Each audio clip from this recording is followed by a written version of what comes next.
Hello, everybody. Welcome to Talk About House. I'm Todd. I'm Juana. Okay, so today's video, we're going to talk about national real estate and all these trends. We have some really good data from the Economic and the Bureau of Labor Statistics and the National Economics Association. It's basically just a bunch of data. And what we're going to do is we're going to talk about general underlying economic things that are happening.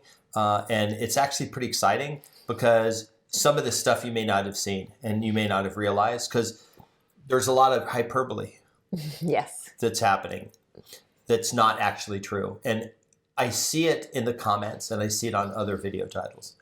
And Juana, why do people make video titles with hyperbole? Because they get clicks. So I was reading this article today and it was talking about that if your video has, that for every negative word in your video, you get 2% more clicks. And for every positive word in your video, you get less clicks. So, the old saying, if it bleeds, it leads. Well, that's why people do what they do. Okay. All right. So what we're going to do is I have a whole bunch of charts and slides and things to go through. They're very cool.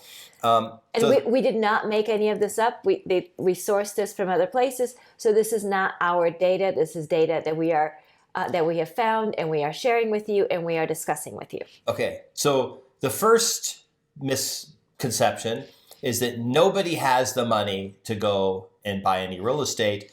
They're spending it all on eggs, right? Okay, and that may be true. I went to Costco today and they were limiting the amount of eggs that I could purchase. To one? No, two. Oh, you could buy two. You bought two of them. Yes, I bought Were they, what, how much were they? It was the 24 pack. Okay. And they were like $5 and change for a 24 pack. Oh my God, $5 for a 24 pack of eggs? It's crazy. Okay. I could have gone up the road and visited friends who have 100 chickens. They have 100 chickens. And I could have just gotten eggs from them. That we can get free eggs. Okay. But despite that, people do have money because of this chart. Real disposable personal income in the United States. You can see it has steadily climbed. Now it did spike. And it spiked for COVID. But it did because we were all living in our pajamas. And once we ran out of things we could buy on Amazon, then the money just stayed in the bank. Yeah, so disposable income kind of spiked artificially. It's still climbing. The economy is still growing. Jobs are being created. People have more money. There's actually some pretty cool slides about that we're going to talk about. This impending, that nobody has money is not true. If anything, all this extra disposable income is what has run up home prices. Because if you look at this, it looks pretty steady. Disposable income just rises. This chart goes back to 1980. Right. I mean, the other thing that has run up home prices is the price of land. Okay, and we're going to talk about that pretty soon. Okay, personal savings rate. Personal savings rate is generally 5, 6, 7%. Okay? That's actually on the high end, but okay. Yeah.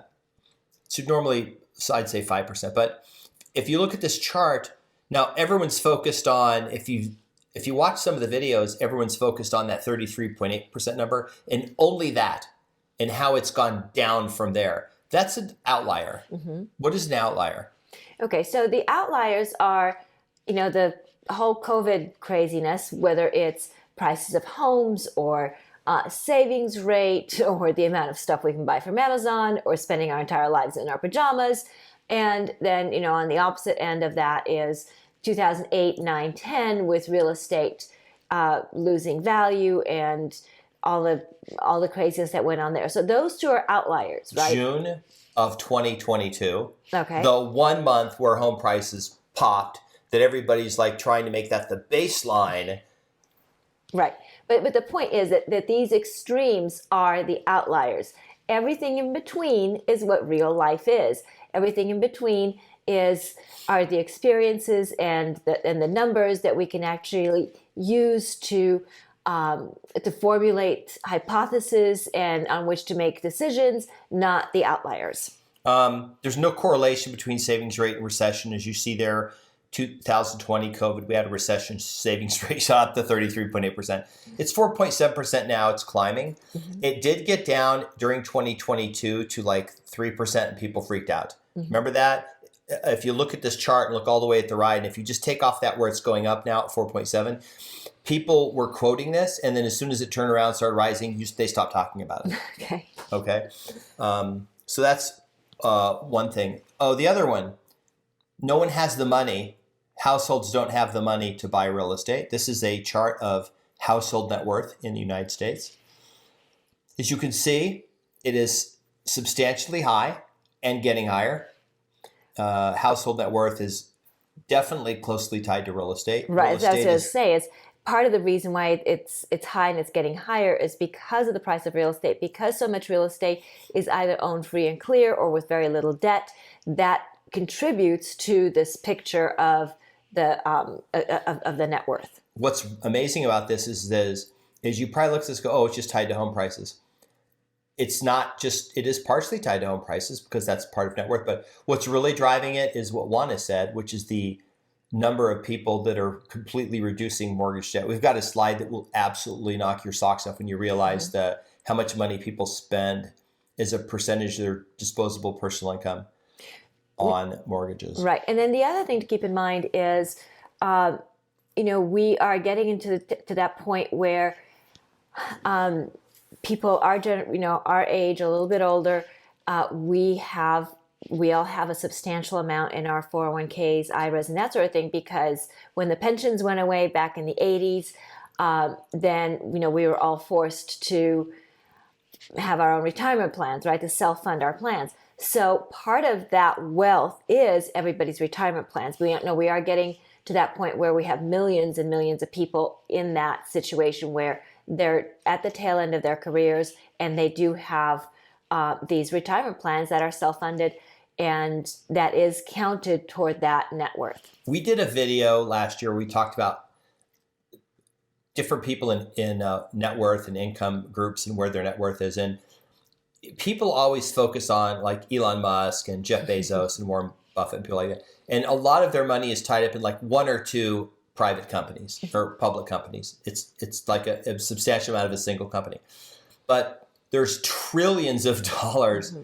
I mean, if you take the wealthiest, 10 Americans, you don't have $1 trillion. But if you take all Americans, you have tens of trillions of dollars of assets, because we all in total have quite a bit of assets, either through real estate or through retirement funds or just through assets, right? Other assets, right? Okay, the next one is bank deposits. This is money in the bank. If you look at this chart, it goes all the way to 2023. It has declined slightly over the last few months because there have been some people pulling money out of banks. Mm-hmm.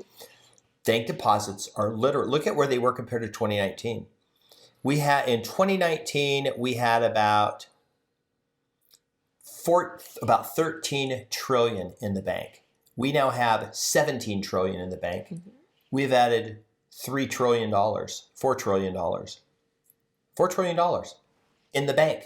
That's money in the bank that can be used to buy houses or whatever. Right. There's money in the bank. Yes, some of the banks have mismanaged risk. They've been outed. Don't foresee a bank collapse. The money's, if anything, all that would happen is people would just shift to the 4 big banks, and those banks would be totally safe. Your money would be pretty safe there. Okay, this is the fun one. Household debt service payments is a percent of disposable income. This is what people pay on their mortgages. Now, a lot of people, if I asked you, hey, what do you think people pay? What do you think they would say? Like, how much of their income is paid on their house for their mortgage? What would they say? So I don't know what other people would say, but I would say about a third. 33%? Yeah. Yeah. Nah. It's less than 10%. There you go. They spend less than 10% of their disposable income on their housing. So this is really interesting. And then why is this? So the reason I picked a third is because that's what lenders use, right? You can't spend more than basically a third of your income on housing. That's the threshold. So this kind of lets you know that people, while some people are maxed out the moment that they purchase the house, as time passes, their income increases and the house becomes more affordable, which is what we're seeing here. We're seeing that as time passes, people's house becomes more affordable, either because their income increases or because they refinance. Things happen that cause them to have, if you will, their worst moment as far as their affordability, the moment that they close on a house, and then after that, for most people, it gets easier. Okay. The other thing you're probably wondering is, well, that I pay 30% of my mortgage, so that chart's going to be false. Okay. But what about all the people who pay 0% because they own their home free and clear? They're averaged in there, and guess what that is? 40% of all homeowners. Just because you maybe, or some other person maybe doesn't, pays 30%, you have 40% of people that make zero. And when you average those in, plus you average all the people in who locked in a fixed rate 5, 10, 15 years ago, and their incomes have risen, they're paying a much smaller percentage. And we did a video about this a year ago when it was still, I think, 8 or 9%. And it was cool. It's cool to see the chart. Okay. Now, the other misconception is, but all those adjustable rate mortgages. Once those adjustable rate mortgages now, because the interest rates have gone foreclosures, right? So what percentage of all loans in the United States would you guess are those nasty adjustable rate mortgages that are going to adjust and people are going to be priced out? What do you think most people would say? Well, I think most people would probably give you some sort of a double-digit number. Okay. But the reality is much rosier than that. Here's the chart. That little blue line, that's fixed rate.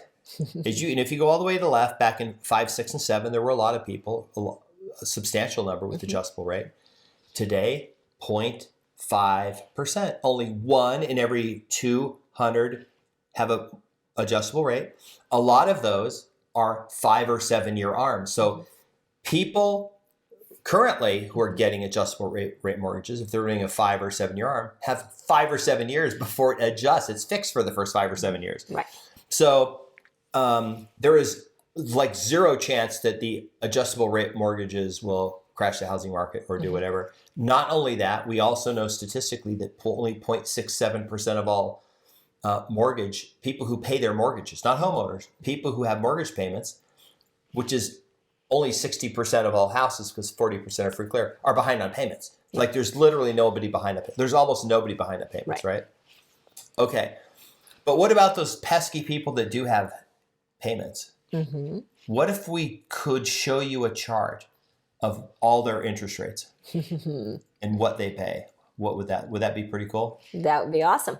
Okay. What do you think most people would say that the most people have locked in? What rate they would have locked in? What do you think they'd say? 3.5, 3.75? That sounds about right. Somewhere in the threes. Somewhere in the threes. So let's throw up this chart here.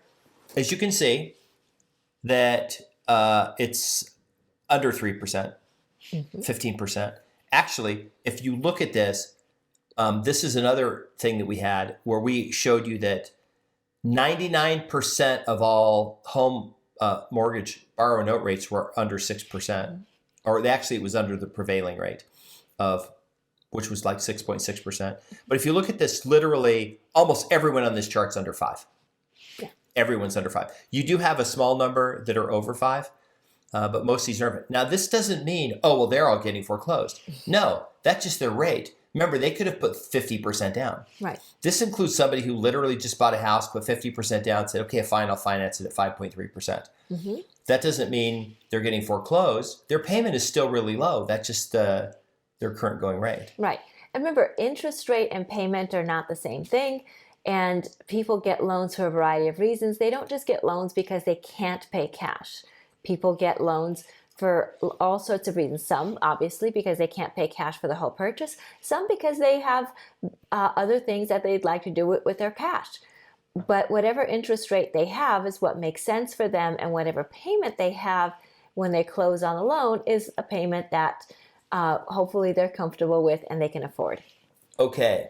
The next one is when the recession happens, everyone will lose their job. Nobody will have a job. There won't be any jobs. That's what happens to a recession. Everybody is forced to sell their house. You have to sell it. Even if you own it free and clear, you're forced to sell because you lost your job. You have to sell it, right? Which makes no sense. And I've never understood the forced to sell, because here's my philosophy, because we're going to show you the numbers for job openings versus number of jobs available. Okay. If I have a $1,200 a month payment and I now have some financial difficulty in my life, should I say, you know what, I better go rent a house instead and pay $2,400 to some other person so that I can get out of financial difficulty because it's too expensive to have this $1,200 month house payment? What am I thinking? I should just go rent. Well, obviously that math doesn't add up. Okay. So most people who lose their jobs do not sell their homes unless they have to relocate for a new job. Then they have a choice to make. They can become landlords, or they can go ahead and sell the house so they can purchase somewhere else. But Okay. a job loss in and of itself does not equal the sale of a home. And foreclosures take years. We have a huge process in Nevada that not only do you have to miss payments for months and months and months, you have to have a notice of default filed, but they can't file the notice of default unless they have the certificate from the mediation. And it might be a scam, but it still lengthens out. It might be okay, fine, went to mediation, they're not going to do anything. But it still takes a long time. So this idea that there's this impending number of foreclosures, there's none. There's literally zero. They're not impending. Banks are not preparing to foreclose. Who would they foreclose on? They can't foreclose on people who are current on their mortgage, right? Right. Okay. So, the other thing is, remember, if you can't make a mortgage payment, then you can always sell the property, and it doesn't have to sell it at a foreclosure sale. You can sell it either through, to an investor or through a real estate agent on the open market or whatever, but you can sell the property and put whatever equity you have in your pocket. The next chart is the one we've been talking about, jobs. That black line, the one on top, 10.8 million, that's job openings. The little blue line is people who want to work right now. Mm-hmm. As you can see, there's a 4.4 million person gap. There are more jobs than people. This idea that, and yes, companies have said, oh, hey, we're getting rid of people. And they make a big deal about it. But remember, there's a couple 100 million jobs. There's well over 100 million jobs in the US. So when someone says we're laying off 1,300 people, oh my God, 1,300, that's everyone's out of a job. Lots of companies are still hiring like crazy. Right. Some industries are growing still like crazy just because tech and some industries related to tech have contracted a little. Okay, others aren't. So a couple of things to kind of address there. First of all, companies were growing at an unsustainable rate over the last few years as far as the number of people that they were hiring. And, through the economic changes in the last few months and over the last couple of years, Wall Street kind of looked at that and said, you know what, this is not sustainable.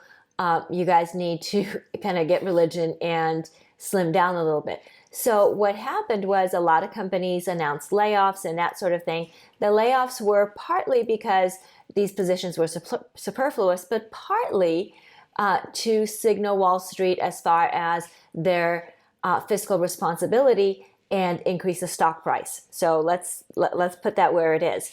Right. The second part is we're looking at this huge gap as far as people looking for work versus the number of jobs available. Part of the reason why there are so many jobs available is because during the pandemic, there were a lot of early retirements, and that cannot be overstated. There were a lot of early retirements. Now, whether they were early retirements that were offered by companies in a way to trim their payroll, or whether there were early retirements because people said, you know what, I'm good, stock market is high, I'm out of here, I'm going to enjoy the rest of my life. Whatever the reason, lots of people chose to retire early. Now, the important thing to note about that is that those people who retired early, they were not at the bottom of the economic rung. So when you're saying, hey, those jobs are just low-paying jobs, not so. They are a combination of low-paying, mid-paying, and high-paying jobs because people throughout the spectrum retired, but arguably people toward the middle and top of the spectrum retired at an outsized pace during that period. So these jobs that are out there, they are not necessarily all low-paying jobs. They are throughout the economic spectrum. Yeah, airline pilot, high-paying job. A lot of airline pilots retired early. Yes. And now the big airlines are growing like crazy, and there's a pilot shortage. Right. And now people are like, young people like crazy are trying to get all their hours. They can go be airline pilots to make a ton of money. That's right. So there's more, jobs in a lot of sectors. And, travel has just been incredible. The whole travel industry that people has come back to be even greater than it was before. Exactly. We're going to do a whole video on Vegas because people are, poo-pooing Vegas. And we have economic data that we're going to do a separate video on that will absolutely blow you away with the potential for Las Vegas and what's happening. Right. Because it's actually accelerating in Vegas. It is accelerating at a pace we have never seen. And guess that one of the big problems is in Vegas. We don't have enough people here to fill all the new jobs that are coming. That's right. We actually have we're running into a shortage of people and a shortage of houses to put them in. Right. Despite what everyone believes. Right. Vacancy rate in Vegas is the lowest it's ever been. Okay, moving on. Okay, this is the last one that we're going to talk about. This is the probability of a US recession in the next 12 months. As you can see, it peaked at 61.6%, and then it's been dropping. What's very interesting is, if you look back at when we actually had the actual recession in 2000, the probability of a recession was almost 100%. So that's that all the way to the right, that tall, skinny thing. That was the probability in the next 12 months, like in the future 12 months. As you look, there were zero. There were no recession after the COVID. There was a recession they were just sort of in the middle of it. People said, we'll be in a recession 12 months. I said, yes, and there wasn't one. Right. There literally wasn't one. And then it's been rising. But if you look at that, in 22, they said 61.6%, and this goes into 2023. But it's been dropping because when they first were talking about recession, when it first broke 50%, almost all the people thought it would be in the first 2 quarters of 2023. We're already through the first quarter. The jobs numbers are off the charts. So okay, we take that back. It's not going to be in the first quarter. We're going to put it at the end of the year now. So they've literally moved the chance of a recession 6 months ago. It's moved a whole 6 more months. Like they shifted the whole thing 6 more months in the future, which shows how good they are, how absolutely precise. They could literally launch rockets to Mars, timing based on their ability to predict a recession or not predict a recession. So, but whether there's a recession or not, the thing to keep in mind is that not everyone participates equally in a recession, right? Not all economic sectors participate equally. Not all areas of the country participate equally. So, while there may very well be a recession in the third or fourth quarter, I can guarantee you there will be a recession at some point in the future. So, and I know I'm right, because at some point there will be a recession. Sometime within my lifetime there will be a recession. But whether it'll be this year or next year, I don't know. But the point is that it's not necessarily as relevant whether there's a recession or not. What's most relevant is, does that recession touch the industries that pertain to you? And does that recession touch your part of the country? Because let me give you an example.